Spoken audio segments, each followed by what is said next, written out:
अशरण भावना के ऊपर हमारा चिंतन चल रहा है।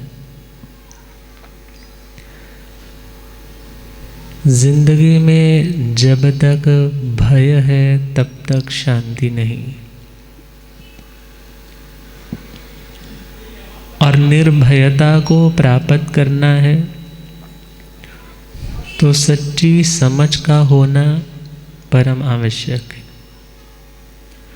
बहुत सी बातें इलॉजिकल हम यूं ही मानते आ रहे हैं, मगर उसका यदि कोई रीज़न, कोई लॉजिक खोजने जाएं तो पता चलता है कोई बात ही नहीं थी।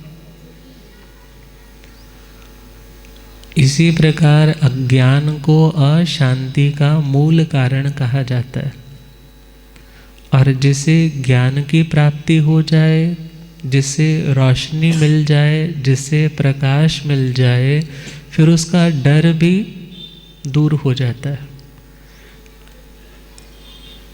अब हमारा भय दूर क्यों नहीं हो रहा? क्योंकि व्यक्ति क्या सोचता है,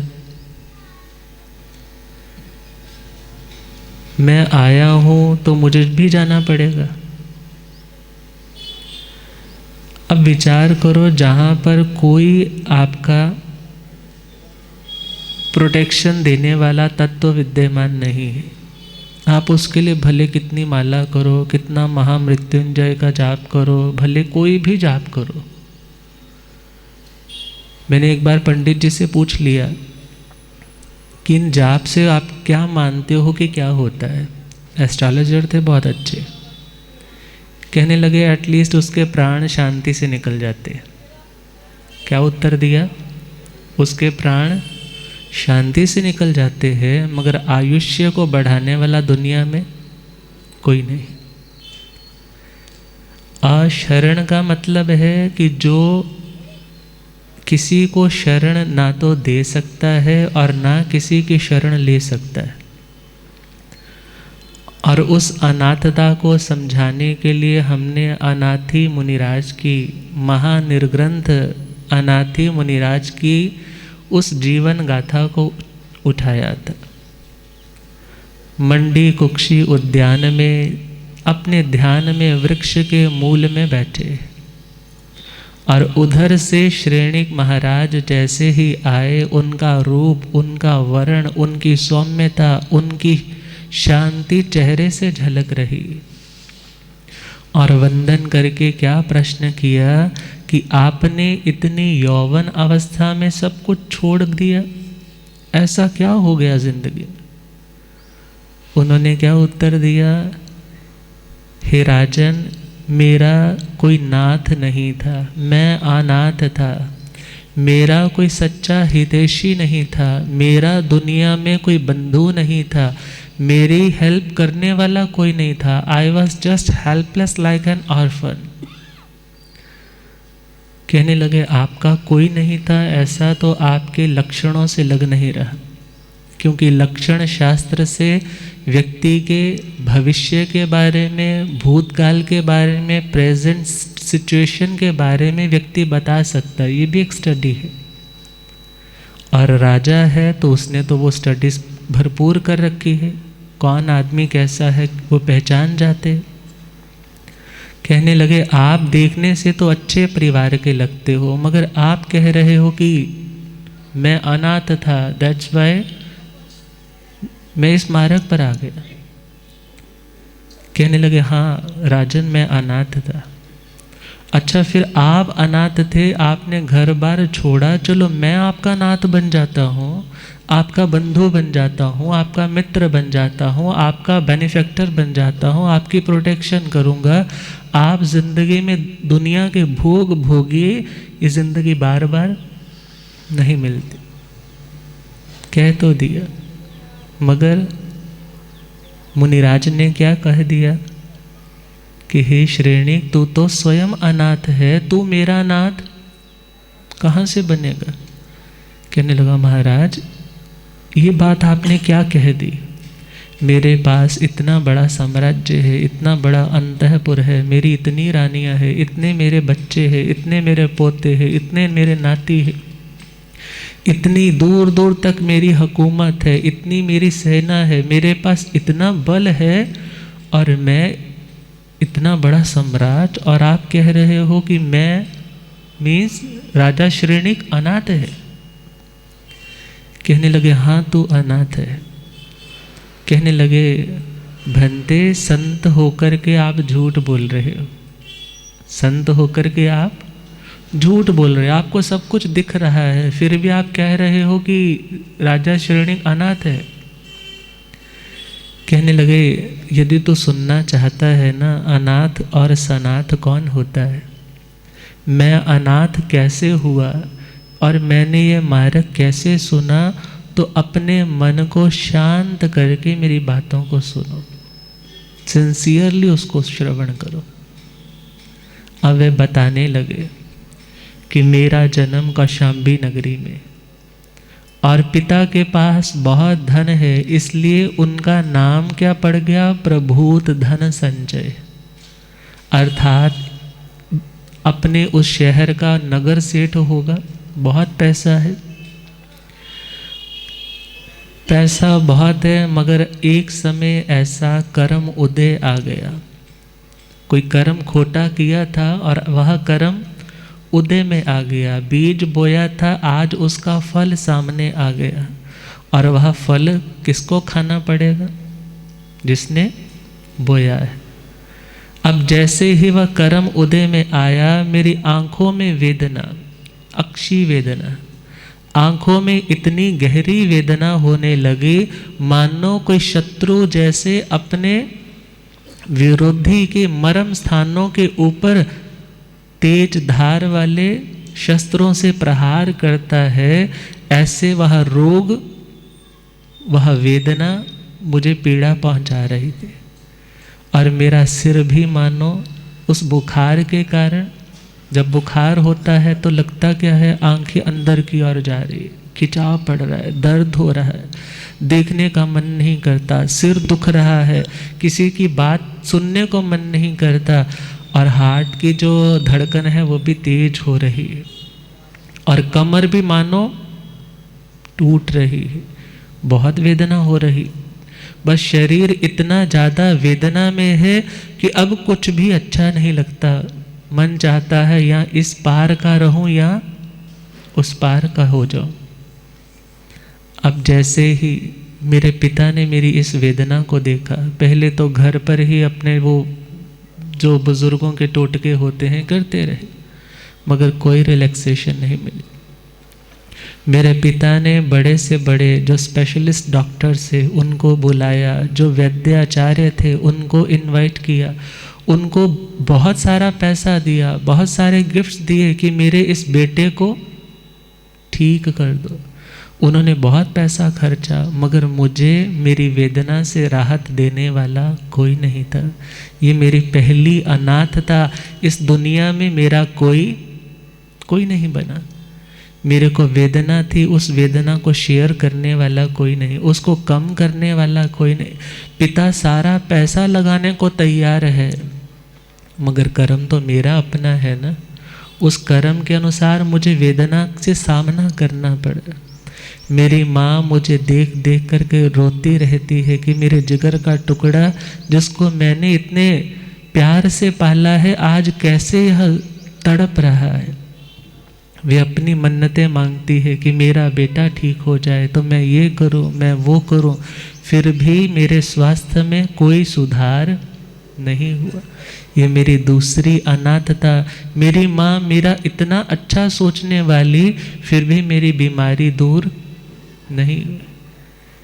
मेरे भाई, छोटे भाई, मेरे बड़े भाई जो मेरे पर अपनी जान न्यौछावर करने को तैयार है, जो कहते हैं कि तू ठीक हो जाए तो हमें सब कुछ मिल जाए, जब तक तू बीमार है हमें कोई खुशी नहीं। जो डॉक्टर कहता है दवाइयाँ लेकर आने को तैयार है, सेवा करने को तैयार है, मगर उस टाइम भी मेरी वेदना में एक पैसा भी गिरावट नहीं आई। ये मेरी तीसरी अनाथता। इस दुनिया में मेरे भाई भी मेरी वेदना को बटाने में असमर्थ रहे। मैं छटपटा रहा हूँ, वेदना इतनी है, ज्वर इतना है कि मेरी बहनें मेरे पास बैठी है और मेरी हर तरह की दवाई का, खाने का ध्यान रख रही है, परंतु कुछ भी खाने को, पीने को, बोलने को, किसी को देखने को तक मन नहीं कर रहा। मेरी बहनें भी मुझे उस दुख से मुक्त नहीं करवा पाए, और मेरी पत्नी जो सदा मेरे समीप बैठी रहती और हमेशा आंखों से आंसुओं की धारा जिसकी निरंतर बहती रहती, और मानो मेरी छाती पर अपना सिर रख कर के हमेशा रोती, यदि आपको कुछ हो गया तो मुझे यहाँ कौन पूछेगा। आप स्वस्थ हो जाइए, आपको मेरी उम्र लग जाए, बस आप जल्दी से अच्छे हो जाइए। और वह स्नान करना बंद कर दिया, श्रृंगार करना बंद कर दिया, खाना पीना भी उसका नाम मात्र सा हो गया। मेरे रोग के कारण वह खुद उदास रहने लग पड़े, और मानो वे पता नहीं किस दुनिया में खोई रहती कि यदि इनको कुछ हो गया तो मेरी भविष्य की जिंदगी कितनी कठिनाइयों भरी हो जाएगी। मानो उसको बार बार भीतर से क्या इंट्यूशन हो रही है कि इतनी वेदना में तो या तो भगवान, हे प्रभु ये ठीक हो जाए, या यह इस वेदना से मुक्त होने के लिए इन्हें मरना पड़े तो मैं भी इनके साथ ही खत्म हो जाऊं। मानो ऐसी भावनाएं भा रही है, और मन ही मन चिंताग्रस्त है, क्योंकि सत्य जानती तो है मगर उस सच को स्वीकार नहीं कर पा रहे। कहते हैं सच से जितना दूर रहोगे व्याकुल तुम भरपूर रहोगे। समय गंवाने वालों सोचो कितने दिन मशहूर रहोगे। अब सच तो यही है, कर्म मेरा है, कर्म का भुगतान भी मुझे करना है, और यदि मौत आएगी तो मौत को रोकने वाला, टालने वाला, डिले करने वाला दुनिया में कोई भी नहीं। और गीता में तो कहा ही है ना, जातस्य ही ध्रुवो मृत्यु ध्रुवम जन्म मृतस्य च तस्मात् अपरिहार्यार्थे न त्वं शोचितुम अर्हसि। हे अर्जुन, श्री कृष्ण क्या कह रहे हैं अर्जुन से? जातस्य ही ध्रुवो मृत्यु, जिसने जन्म लिया है उसकी मृत्यु अवश्यम भावी है। वह उसकी मृत्यु अनिवार्य है, अटल सत्य है, उसको कोई टाल नहीं सकता। और जिसकी मृत्यु हुई है, अभी यदि उसके कर्म क्षय नहीं हुए, अभी उसके कर्मों की इन्वेस्टमेंट, उसका बैंक, उसका वह लॉकर अभी यदि खाली नहीं हुआ, तो उसका पुनर्जन्म भी होगा ही होगा। और यदि जन्म है तो मरण है, मरण है तो फिर जन्म है। अर्थात ये कॉस्ट्यूम, ये देह, ये कपड़े बार बार आत्मा को बदलने पड़ रहे हैं। अर्थात इस बदलाव को, इस परिवर्तन को रोकने वाला कोई नहीं। फिर डरना किस बात का? हम जब दुनिया की इन पौद्गलिक, इन मटेरियलिस्टिक चीज़ों को सत्य मान लेते हैं, ध्रुव मान लेते हैं, और जब यह भ्रम हमारा टूटने लगता है तो हम दुखी होने लग जाते। नहीं, ऐसा नहीं हो सकता, वो मुझे छोड़ कर के नहीं जा सकते, मैं उनके बिना रह नहीं पाऊंगी। परंतु सत्य तो सत्य है, जो आया है उसे जाना पड़ेगा। और लिखने वाले ने क्या लिखा है? बैठे रोवेंगे जिंदनी जदों पैणगे विछोड़े, बैठे रोवेंगे जिंदनी जदों पैणगे विछोड़े। छड़ना पऊ तेनों कुण बासारा, छड़ना पऊ तेनों कौन बात समझते हो? फैमिली, रिश्ते, नाते, भाई भाभियाँ, भरजाइयाँ, पता नहीं कितना कुछ है, पोते हैं, नाती है, इवन पड़ोसी भी है, जिनको बड़ा अपना फैमिलियर मान रहे हैं। क्या लिखा? छड़ना पऊ तेनू कौन बासारा, छड़ना पऊ तेनू महलत बेले ते चंबारा, महलत बेले जीवन है दिन थोड़े, जद पैणगे विछोड़े, जीवन है दिन थोड़े, जद बैठे रोवेंगी जिंदनी, जदों पैणगे विछोड़े, बैठे रोवेंगी जिंदनी, जदों कौन अमर यहाँ बन कर आया, कौन अमर यहाँ सबको एक दिन काल ने खाया, सबको एक दिन बिछड़ जाएंगे जोड़े, जद पैणगे विछोड़े, बिछड़ जाएंगे जोड़े, जद बैठे रोवेंगी जिंदनी, जदों पैणगे विछोड़े, बैठे रोवेंगी जिंदनी, जदों। और शास्त्रों में तो आता है जैसे वन में घूमने वाले हिरण अपनी मस्ती से घूम रहे, अपने आनंद से घूम रहे, उधर से शेर आ गया और शेर ने एक उस मृग शावक को दबोच लिया। अब उसकी सारी फैमिली उसको देख तो रही है, मगर उसको बचाने में कोई समर्थ नहीं होता। छोटी सी चिड़िया बैठी है और ऊपर से बाज आ गया, झपट्टा मारा और उसको अपनी ग्रिप में ऐसे पकड़ लिया, उसको नोच रहा है। देखने वाले देख सकते हैं मगर उसको बचा। इसी प्रकार जब मृत्यु की पकड़ में ये जीव आता है तब उसे यह देह का मोह, ये रिश्तों का मोह छोड़ करके आगे बढ़ना ही पड़ता है। और देखो कितने बड़े बड़े चक्रवर्ती सम्राट हो गए, कितने बड़े बड़े राजा महाराजा, मिनिस्टर, प्राइम मिनिस्टर, प्रेसिडेंट हो गए, परंतु कोई है जो आज तक भी आपके सामने आपको दिख रहा है कि ये वही वाला आदमी, इसकी 1000 साल की उम्र हो गई। जो आया है उसे जाना ही जाना है।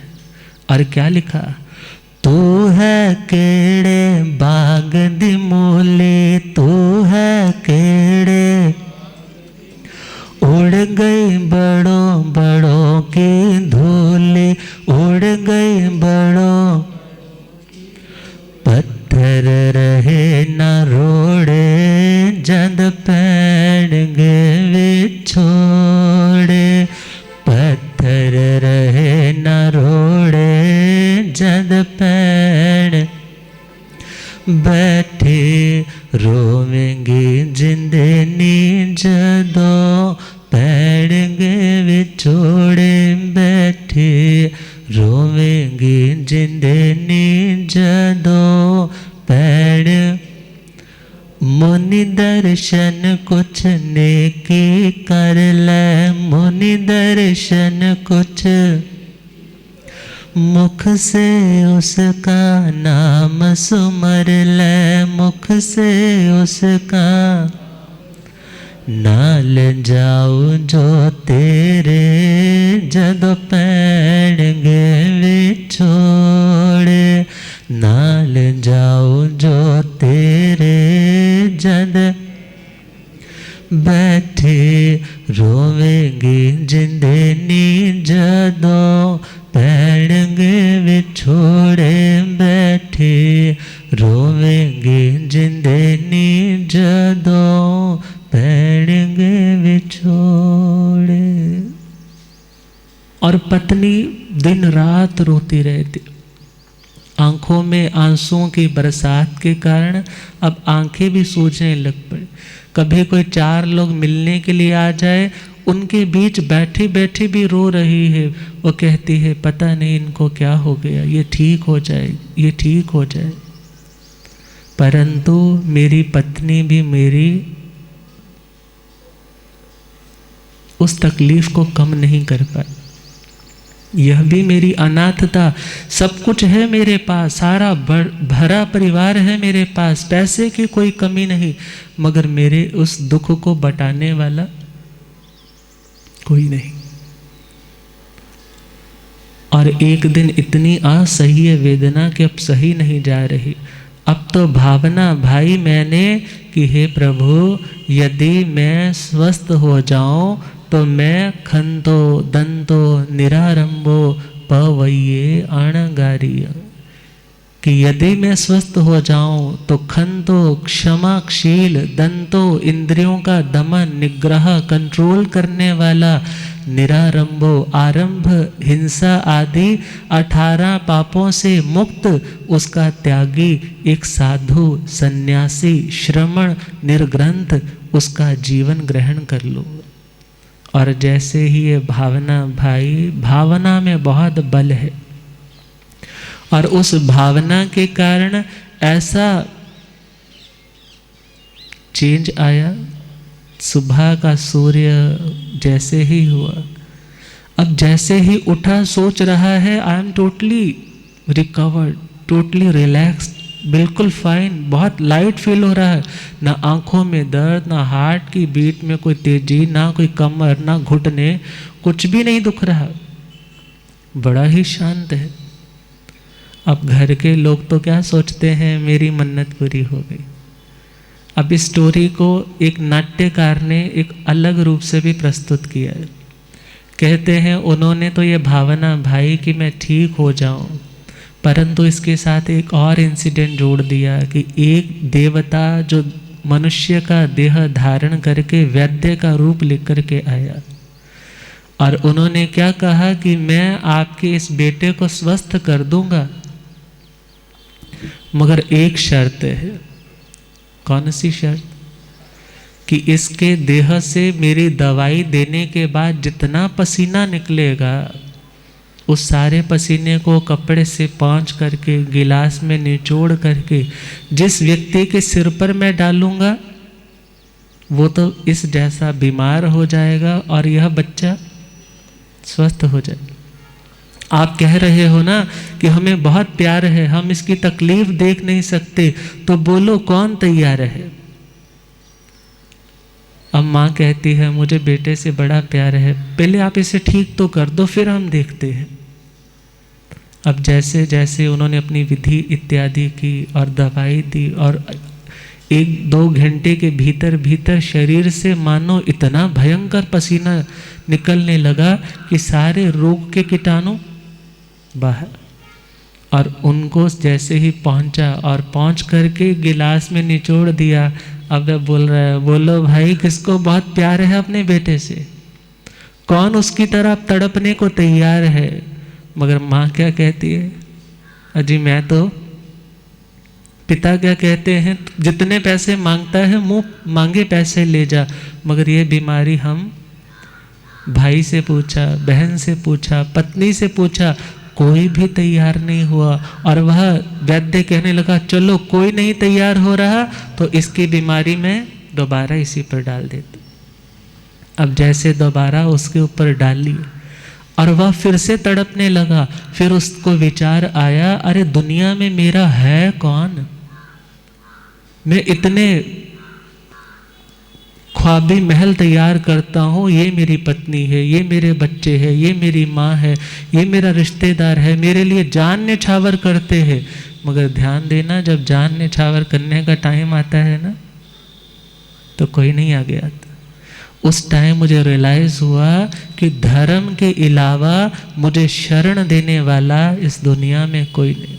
और जब यह घटनाक्रम देखा और रात के समय ये भावना भाई कि यदि मेरा रोग दूर हो जाए तो मैं श्रमण दीक्षा अंगीकार कर लूँ, और सुबह होते सारे ही सारा रोग दूर हो गया। माँ कहती है मैंने मन्नत मांगी थी तो इसलिए ठीक हुआ, तो मेरे साथ चल, हम वहाँ मत्था टेक करके आएंगे। पिता कहते हैं कि मैंने तेरे लिए इतना खर्चा किया, मैंने तेरे लिए इतने बड़े बड़े डॉक्टर्स को बुलाया, दवाई आज लगी होगी तो ठीक हो गया। और भाई कहते हैं कि हमारा भैया ठीक हो गया, हमें और क्या चाहिए। पत्नी कहती है मैंने पता नहीं कितने जगह जगह पर मन्नतें मांगी थी, अब मैं आपको लेकर के वहाँ मन्नत उतारने जाऊँगी। मगर पतिदेव क्या कहने लगे, मैंने भी एक मन्नत मांगी, मैंने भी एक मन्नत मांगी है। मन्नत इस भावना, मन्नत का मतलब क्या है, आपकी भावना जब बहुत स्ट्रांग हो जाती है और उसकी स्ट्रेंथ के कारण आपको वो वस्तु की उपलब्धि भी हो जाती है, साइंटिफिक वे में चले तो।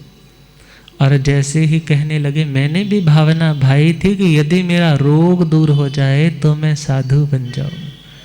और जैसे ही इस परिवार वालों ने सुना, बहुत लंबा चौड़ा दृष्टांत चलता है, स्टोरी चलती है, तो लास्ट में आकर के उन सभी को तैयार करके आज्ञा लेकर के उन्होंने साधु जीवन अपनाया। और यह है महानिर्ग्रंथीय 20वां अध्ययन है श्रीमद् उत्तराधनजी सूत्र। और क्या बताता है, अशरण भावना कि हे आत्मा दुनिया में तुझे कोई भी शरण देने वाला नहीं। अब विचार करो, मौत आ गई, क्या आपकी उस मौत से मित्रता है, कोई लिहाज है आपका कि आप उसको बोलो जी नहीं अभी 2-4 दिन रुक जा, मेरे बच्चे अभी छोटे हैं, मैं उनको अपने सारे रजिस्ट्रियाँ संभाल दूँ, मैंने जहाँ जहाँ प्रॉपर्टी ली है बच्चों को बता दूँ, टाइम मिल जाएगा? नहीं मिलने वाले। या आप बहुत स्ट्रांग हो, आपने बहुत सारे विटामिन्स की टैबलेट्स खाई है, आपने मक्खन घी परांठे खूब खाए हैं, बड़े ताकतवर हो कि मौत आएगी और आप भाग मिल्खा भाग जाओगे, भाग सकोगे? और यहाँ तीसरा पॉइंट कहा है कि आपके पास ये परमानेंट कोई सर्टिफिकेट आपको मिला हुआ है कि आप कभी मरोगे ही नहीं। इन तीनों में से आपके पास कोई भी चीज़ नहीं है, फिर किसके बलबूते पर आप इतना दुनिया के पापों में गृद्ध हो रहे हो? और ज्ञानी जन कह रहे हैं, हे आत्मा यदि तुझे शांति चाहिए तो इस सेकंड वाली भावना का चिंतन कर, जब कर्म के उदय का वक्त आएगा तो कोई तेरा दुख बटाने वाला नहीं होगा। और जब मृत्यु का समय आएगा तो भले सारी दुनिया का धन इकट्ठा करके भी तो मौत के आगे क्यों ना रख दे, तो तुझे जीने की मोहलत मिलने वाली नहीं। तो लिखने वाले ने क्या लिखा, जब सांसें खत्म होंगी ये काया भस्म होगी, जब सांसें खत्म होंगी यह काया भस्म, कलियां इस गुलशन की एक रोज फना होंगी, कलियां इस गुलशन की एक रोज फना, इंसान भूल एक दिन उस मौत ने आना है, इंसान भूल एक दिन उस मौत ने होकर मजबूर तुझे इस दुनिया से जाना है, होकर मजबूर इस दुनिया से जाना है, इस दुनिया से जाना है। ख्वाबों से सजी महफिल एक रोज वीरान होगी, जब सांसें खत्म होंगी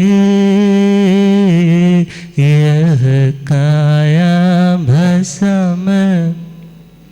भले आप फिर कहते रहो कि हे आत्मा, तूने अपने लिए क्या किया? तूने ये सोचा ये लोग तुझे बचा लेंगे, तेरे कर्मों का, तेरे दुख का भाग ले लेंगे, परंतु कोई भी बचाने वाला नहीं। और जब ऐसा चिंतन उभरा और शरण भावना कि हे आत्मा, दुनिया की अनित्य चीज़ें, दुनिया के अनित्य ये संबंध, ये दुनिया के बदलने वाले रिलेशंस तुझे शरण, तुझे प्रोटेक्शन देने वाले नहीं, तो फिर किसकी शरण में जाए? श्री केशी गौतमी अध्ययन में पूछा, श्री केशी श्रमण जी महाराज ने श्री इंद्रभूति गौतम स्वामी जी से कि हे प्रभु, चारों ओर पानी, जल प्रवाह बहुत उफान पर है, और उस उफान भरे पानी में ये जीव, ये आत्माएं बहती आ रही है। क्या कोई ऐसा स्थान है जहाँ पर इन्हें स्थिरता, जहाँ पर इन्हें प्रोटेक्शन मिले, जहाँ पर यह रुक सके, रिलैक्स हो सके? कहने लगे हाँ, ऐसा स्थान है, ऐसा द्वीप है जहाँ पर इस पानी के प्रवाह का कोई प्रभाव नहीं पड़ता, उस पानी के थपेड़े वहाँ नहीं पड़ते। पूछा ऐसा स्थान कौन सा है, वह पानी कौन सा है जिसका प्रवाह इतना बढ़ रहा है? कहने लगे वह जन्म का प्रवाह, वह मृत्यु का प्रवाह, वह जरा बुढ़ापे का प्रवाह। अर्थात इस आत्मा को इन अवस्थाओं से कितनी बार गुजरना पड़ चुका है। क्या कोई ऐसा स्थान है जहाँ पर इन सब का अंत मिल जाए, जहाँ पर ना दोबारा से माता के गर्भ में आना पड़े, ना उल्टे लटकना पड़े, ना उस कुंभी के इतने कष्टों को सह करके दुनिया में आना पड़े? क्या कोई ऐसा स्थान है? शास्त्रकार कहते हैं माता के गर्भ में उस बच्चे को इतनी वेदना है कि जब बाहर भी आता है तब भी इतनी भयंकर वेदना, मानो आपके हाथ पर यदि गरम गरम तेल पड़ जाए ना, छाला पड़ जाए, और कोई ऐसे झटके से सारा मांस उतार दे, और उधर से हवा का प्रवाह जब चले तो तेज तेज सुइयों से भी ज़्यादा वहाँ वेदना होती। कहते हैं इससे भी कई गुना ज़्यादा उस बच्चे को वेदना होती है जो अभी नवजात है, जो बाहर आया। मगर कैसे बताए, कैसे शेयर करे? मगर जब था तो क्या सोचता है कि हे प्रभु, अब दुनिया में आ गया हो, अब नेक बनूंगा, अच्छे कर्म करूंगा कि दोबारा से मुझे इस भयंकर वेदना का सामना ना करना पड़े। इवन स्वयं माँ कितनी वेदना में रहती, उसका खाना पीना, पहनना, सोना, उठना, बैठना, बोलना, सब कुछ किसके अकॉर्डिंगली होने लग जाता है? मेरे बच्चे को कुछ ना हो। हर तरह का वह फैशन छोड़ देती है, हर तरह का घूमना फिरना छोड़ देती है। क्यों? मेरा बच्चा स्वस्थ रहे, उसकी प्रोटेक्शन रहे। अब इतनी वेदना उस माँ ने भी सही, और उससे भी ज़्यादा वेदना उस बच्चे ने भी सही। और बुढ़ापा आता है, बुढ़ापे की वेदना, रोग आते हैं तो रोगों की वेदना, और मृत्यु आती है तो मृत्यु की वेदना। परंतु क्या ऐसा कोई स्थान है जहाँ पर यह कुछ भी नहीं होता? इन सभी उपद्रवों से रहित कोई स्थान है, कोई द्वीप है? तो श्री इंद्रभूति गौतम स्वामी जी महाराज ने कहा हाँ, ऐसा द्वीप है जिसका नाम है धर्म द्वीप। कौन सा द्वीप है? धर्म द्वीप। जो आत्माएं इस धर्म द्वीप पर आ जाती है, धर्म का आलंबन सहारा लेती है, धर्म का आचरण करती है। श्रुत धर्म मीन्स अच्छी बातें सुन रही है, चारित्र धर्म मीन्स अपनी आत्मा को अच्छे मार्ग पर लगाने के लिए पुरुषार्थ करती है, और वत्थु सहावो धम्मो, अथि गाय धर्म, अर्थात जो जैसा है उसके स्वरूप को वैसा मान करके चलने वाली आत्माएं भी धर्म के क्षेत्र में आगे बढ़ रही। और जो आत्मा धर्म के रंग में रंगी है, जो आत्मा उस धर्म के द्वीप पर आ चुकी है, फिर वहाँ पर दुनिया के दुखों का कोई प्रभाव, दुनिया के दुखों का प्रभाव नहीं पड़ता। मगर हाँ, यहाँ पर आपको रिलैक्सेशन मिली, परंतु कितनी देर की? थोड़ी देर की। परंतु यह एक आपके पास एग्जाम्पल है, एक नमूना है कि हाँ आपको ऐसी शांति मिली, परंतु इससे भी कई गुना ज़्यादा शांति कहाँ है? उस मोक्ष में। इस पूरे लोक को जैसे जैसे हम पार करते जाएं और लोकाग्र तक पहुंच जाए, तो वह लोकाग्र ही उस द्वीप के समान है जहाँ पर ना कर्म है, ना काया है, ना माया है, ना रोग है, ना शोक है, ना मिलना है, ना बिछुड़ना है। ज्योत में ज्योत, अनंत ज्ञान, अनंत दर्शन, ज्ञाता और दृष्टा के स्वभाव में जो सदा शाश्वत रूप से विद्यमान है, उस स्थिति तक पहुंची हुई आत्माएं सदा आनंद में है। जब कर्म नहीं तो कर्म को भोगने के लिए देह का धारण भी नहीं। जब कर्म है, जब तक बोझ है, जब तक कर्जा है, तो कर्जे को चुकाने के लिए मेहनत करनी पड़ती। अब बोझ ही नहीं है, कोई कर्म ही नहीं है। जब कर्म ही नहीं तो कर्म को चुकाने के लिए उनको देह शरीर भी धारण नहीं करना पड़ता। और जो शरीरों से सदा सदा के लिए मुक्त है और वह स्वयं शरण भूत है, जो दूसरों को भी शरण देने में समर्थ है। और अशरण भावना भाने वाला व्यक्ति दुनिया की अशाश्वत वस्तुओं से अपने मोह को छोड़ता है। वह क्या सोचता है? ये दुनिया के लोग थोड़ी देर के लिए मेरा काम बना सकते हैं, मेरा अटका काम थोड़ा सेट कर सकते हैं, मगर ना तो दुनिया के लोग मुझे मोक्ष दे सकते हैं, ना मुझे ये दुनिया के लोग शाश्वत शांति दे सकते हैं, और ना ही मुझे कोई इस जन्म मरण बुढ़ापे की इस दुर्गम घाटियों से पार करवा करके मुझे सदा सदा के लिए शांति के भवन तक पहुंचा सकते। और जिनको इस भावना का चिंतन बहुत गहरा हो गया, फिर वह दुनिया में तो रहते हैं, दूसरों का उपकार भी करते हैं, मगर किसी से कोई एक्सपेक्टेशन नहीं रखते, किसी से किसी भी प्रकार की कोई तमन्ना, कोई उम्मीद, कोई आशा, कोई लालसा नहीं रखते। अपना कर्म करते हैं और समता, समाधि, न्याय के मार्ग पर बढ़ते चले जाते हैं। तो अशरण भावना वैसे तो सभी मुनिराजों ने भाई, जितने भी सन्यासी, जितने भी श्रावक श्राविकाएं, अंतिम संलेखना करने वाले जितने भी साधक हैं, वे जानते हैं क्या श्रवण सूत्र में आता है ना, चत्तारी शरणम पवज्जामि, अरिहंते शरणम पवज्जामि, सिद्धे शरणम पवज्जामि, साहु शरणम पवज्जामि, केवली पणतं धम्मं शरणं पवज्जामि। भगवान ने हमें ये 4 शरण बता दिए। पहला शरण कौन सा? अरिहंते शरणम पवज्जामि। अरिहंत यहाँ किसी व्यक्ति का नाम नहीं है।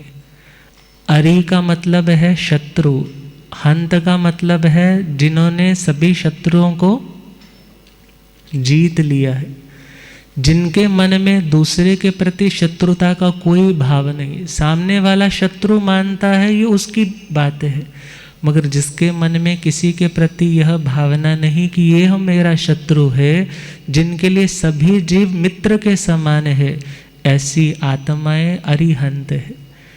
अरिहंत जिन्होंने अपनी आत्मा के भीतर जन्मों जन्मों से रहने वाले क्रोध, मान, माया, लोभ, वासनाओं के कुसंस्कारों को नष्ट कर लिया। अर्थात ऐसी आत्माएं जो पवन के समान निर्लेप है, हवा के समान एक जगह बंध कर रहने वाली नहीं, बल्कि जो सबके कल्याण के लिए बढ़ती ही रहती है, ऐसी आत्माएं अरिहंत है। और जो आत्माएं पुनः जन्म मरण में नहीं आएगी, जो आत्माएं मोक्ष जाने के अब योग्य कैपेबल हो चुकी है, इसके बाद केवल ज्ञान मिल चुका है, अब इसके बाद डायरेक्ट कहाँ जाना है? मोक्ष, सिद्ध स्थान पे। तो ऐसी आत्माएं अरिहंत। और पहला शरण किनका स्वीकार करना है? पवज्जामि मीन्स मैं अरिहंतों की शरण में विशेष भावना, उत्कृष्ट भावना, प्रकृष्ट भावना के साथ, डेडिकेशन, समर्पण के साथ जाता हूँ। अरिहंते शरणं पवज्जामि, क्योंकि ये आत्माएं राग द्वेष से अब ऊपर उठ चुकी है। दूसरा पॉइंट, सिद्धे शरणं पवज्जामि, जिन आत्माओं ने दुनिया के अपने सब संपूर्ण कार्य सिद्ध कर लिए। सिद्ध करने का मतलब अब जिनके लिए कुछ भी करना शेष, बाकी, पेंडिंग नहीं है, ऐसी आत्माएं सिद्ध है। जो देहों से मुक्त है, जो पुनर्जन्म मरण से मुक्त है, जो अपने सहज आनंद में शाश्वत रूप से विद्यमान है, ऐसी आत्माएं सिद्ध है। और सिद्ध पके हुए अनाज को भी कहते हैं। सिद्धम अन्नम, जब आपने दाल बनाई ना, पहले तो आपके पास कच्ची दाल थी, परंतु जैसे ही आपने कुकर में उसकी विसल दिलवाई, उसके बाद क्या होगी वो दाल? क्या होगी? सॉफ्ट होगी। अब सॉफ्ट होने का मतलब क्या है? पक गई। पकने का मतलब क्या है? अब दोबारा से आप उसको यदि उगाने जाओगे, वो उगने वाली, क्योंकि वह सिद्ध अन्न है, पका हुआ अन्न है। इसी प्रकार जिन आत्माओं की भव स्थिति आदि पक जाती है, जो कर्मों के बंधनों से अब रहित हो चुके हैं, अब जिनके जो कर्मों के बीज पक गए, नष्ट हो गए, अब उनको दोबारा से जन्म मरण में आना नहीं पड़ता। तो हे आत्मा, किनकी शरण में चलो? सिद्धे शरणं पवज्ज। तीसरा शरण किनका? पहला अरिहंते शरणं पवज्जामि, सिद्धे शरणं पवज्जामि, साहु शरणं पवज्जामि। साधु का एक मतलब होता है अच्छा, सज्जन। जो व्यक्ति अच्छा है, जो व्यक्ति सज्जन है, जो व्यक्ति हृदय का बहुत प्योर है, कोई किसी उसका बुरा भी कर जाए तो भी वह किसी का बुरा, आप उसका कितना नुकसान भी कर जाओ, फिर भी अपने कर्म का फल जान करके समता, शांति, सहनशीलता को बनाए रखता है, उसको क्या बोलते हैं? साधु। और प्राकृत में जाएं तो संत, संत का मतलब जो शांत है, जो उपशम भाव रखता है, हर तरह की परिस्थिति में, क्रोध का आवेश है उसको शांत, अभिमान का आए उसको शांत, माया का भाव आए उसको शांत, लोभ का भाव आए तो उसको शांत। तो पहला तो लक्षण हुआ जो साधु, जो अच्छा है। आप लोगों को भी कहते हैं ना साधुवाद, आपने बहुत अच्छा किया, अनुमोदना आपकी। अर्थात जो बहुत अच्छा है उसको भी साधु बोलते। और आगे चले, जो साधना कर रहा है, साधना का मतलब अपने साध्य की सिद्धि के लिए जो साधना रत है, अभी मोक्ष में पहुंचा नहीं, मगर मोक्ष तक पहुंचने के लिए जो चल चुका है, उसको क्या कहा? साधु। और साधु साध्वी दोनों इसी में आ जाते हैं। और तीसरी बात क्या कही कि मैं किनकी शरण में जाता हूँ? जो साधु है, जो अपनी मर्यादाओं में रहने वाले, जो अपने स्वभाव में रहने वाले, आत्म चिंतन में रहने वाले, जो नदियों की भांति निरंतर बहने वाले और सबके लिए कल्याण की भावना रखने वाले। जो साधु पुरुष है तो स्त्री से रहित है, जर जोरू और जमीन के जो त्यागी है, पंच महाव्रतों के धारक है, छठे रात्रि भोजन का जिनका त्याग है, केश लोच करने वाले, पैदल विहार करने वाले, जो ऐसे मुनिराज है वह मेरे गुरु भी। और इसमें तीसरी भावना क्या कही कि मैं ऐसे उत्तम साधना करने वाले, किसी की कम किसी की ज़्यादा साधना हो सकती है, मगर जो मेरे से उत्कृष्ट है, मैं ऐसे महापुरुषों की शरण में जाता हूँ। और चौथी बात कही केवली प्रणतं धम्मं शरणं पवज्जा। जो केवल मतलब संपूर्ण ज्ञान से जो युक्त है, जो राग और द्वेष के पर्दे हटने के बाद बिल्कुल परफेक्ट देख सकते हैं, जान सकते हैं, और उन्होंने जो फरमाया उनकी बातों को श्रद्धा पूर्वक स्वीकार करके उन्हें मैं ग्रहण करता हूँ। और उन्होंने जो धर्म बताया, श्रुत धर्म, चारित्र धर्म, श्रावक धर्म, साधु धर्म, जो मेरे में कैपेबिलिटी है मैं उसके अकॉर्डिंगली उस पर चलने का प्रयास करता हूँ, उस मार्ग पर मैं बढ़ता हूँ। और जो उस मार्ग पर बढ़ता है, एक दिन वह आत्मा भी दूसरों को शरण देने वाला बन जाता है। और यदि दुनिया के लोगों से आप सहारा ढूंढोगे, आप प्रोटेक्शन ढूंढोगे, आप शरण ढूंढोगे, तो वहाँ पर आपको शरण मिलने वाली नहीं।